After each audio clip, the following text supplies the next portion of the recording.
எனக்கு ஒரே ஒரு சின்ன கேள்விதான், ஏழை பணக்காரன் வித்தியாசம் ஆன்மீகத்துல இல்லையா? அப்ப எப்படி சார் 100 ரூபாய் ஸ்பெஷல் டிக்கெட் வாங்கினவனுக்கு கடவுள் பளிச்சுன்னு தெரிகிறாரு? காணிக்கை வேண்டவே வேண்டாம் என்று எழுதியிருக்கிற இறை வழிபாட்டு தலங்கள் எத்தனை இருக்கிறது உலகத்தில்? லட்சத்துக்கு 1 கூட இருக்காது. காணிக்கை போடுங்கன்னு தானே சார் உங்களுடைய ஆன்மீகமும் சொல்லுகிறது. எது ஃப்ரீ இந்த உலகத்தில்? அறிவியலும் ஃப்ரீ கிடையாது, ஆன்மீகமும் ஃப்ரீ கிடையாது.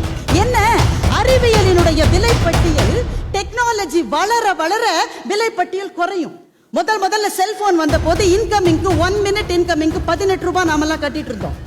இன்னைக்கு கால் டிராப் ஆனா உனக்கு 10 கால் ஃப்ரீன்னு சொல்ற அளவு அறிவியல் விலையை இறக்க முடியும். ஆன்மீகத்துல விலை ஏறிட்டே தான் போகும். ஸ்பெஷல் கியூக்கு இன்னைக்கு 100 ரூபாய், நாளைக்கு 500 ரூபாய் ஸ்பெஷல் டே வந்தா. நாளைய விஞ்ஞானம் என்ன செய்யும் தெரியுமா? இந்த மன வளர்ச்சி குன்றிய குழந்தைகளினுடைய பெற்றோர்களை நீங்க பார்த்திருக்கீங்களா? ஆன்மீகம் அவர்களிடம் சொல்லும், இது விதி, நீ இதை வாங்கிக்க என்று அவர்களை ஓரளவு ஆறுதல் படுத்தும். ஆனால் அறிவியல் என்ன தெரியுமா செய்யும்? இந்த மாதிரியான குழந்தைகள் பிறப்பதற்கு முன்னாலேயே DNA கரெக்ஷன் பண்ணி குறைபாடுகளே இல்லாத ஆரோக்கியமான குழந்தைகள் நாளை பிறப்பதற்கு அறிவியல் தான் நமக்கு வழிகாட்டுமே தவிர ஆன்மீகம் அல்ல.